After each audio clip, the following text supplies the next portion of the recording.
The Dyatlov Pass Incident is one of the most famous real-life mysteries of the 20th century. It took place in February 1959 in the Ural Mountains of the Soviet Union, modern-day Russia. Even after decades of investigations, scientific studies, and official inquiries, the exact cause of the tragedy remains unrevealed, which is why it continues to fascinate researchers, historians, and mystery enthusiasts around the world. Background of the expedition. In January 1959, a group of 10 young hikers set out on a skiing and mountaineering expedition.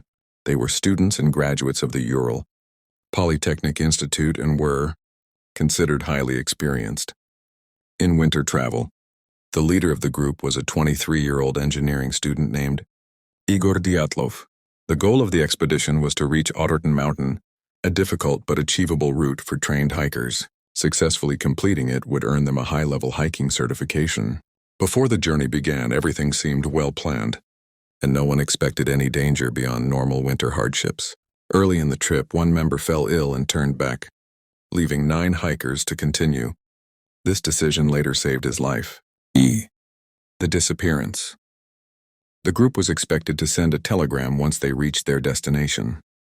When no message arrived, their families initially assumed the delay was due to bad weather. However, after several days with no contact, a search operation was launched involving volunteers, police, and eventually the Soviet military. On February 26, 1959, rescuers found the hikers' abandoned campsite on the slope of a mountain known to the local Mansi people as Kolat Shachel, meaning Mountain of the Dead. Disturbing discoveries at the campsite. The campsite immediately raised alarming questions.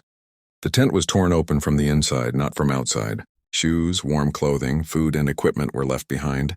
Footprints showed the hikers had calmly walked away from the tent, many wearing only socks or light clothing.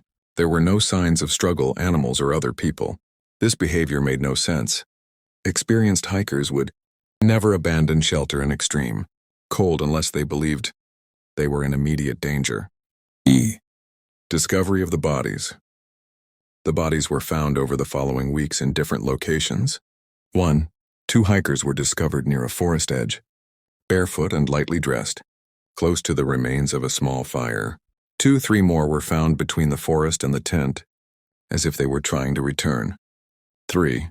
The remaining 4 were discovered months later in a ravine under deep snow. Causes of death. Autopsies revealed mixed and confusing results. Some hikers died from hypothermia. Others had severe internal injuries, including skull and chest damage. There were no external wounds matching the force of those injuries.